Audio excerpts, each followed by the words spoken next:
Sådan har jeg regnet øvelse 12-24 i Orbit B.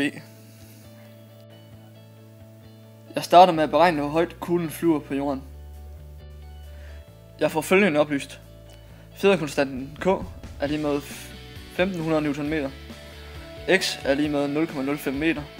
Og kanonkuglens masse på jorden er lige med 100 gram. Jeg bruger følgende formel til at beregne arbejdet for fjederen. AFJ er lige med en halv gange K gange X i anden. Jeg har nu plottet mine tal ind, og jeg får facit 1,875 joule.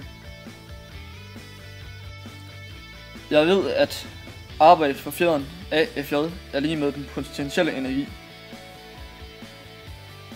Jeg kan derfor bruge denne formel til at beregne højden. H er lige med den potentielle energi divideret med massen gange tyngdeacceleration på jorden.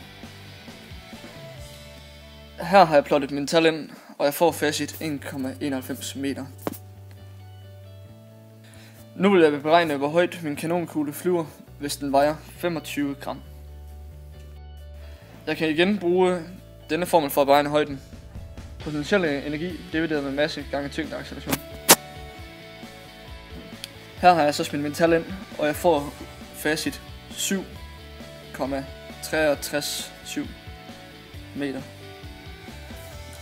Nu vil jeg beregne, hvor højt kuglen flyver på månen. Jeg skal bruge den samme formel, som jeg har brugt indtil videre, bare med en anden tyngdeaccelerationspunkt, som er på månen.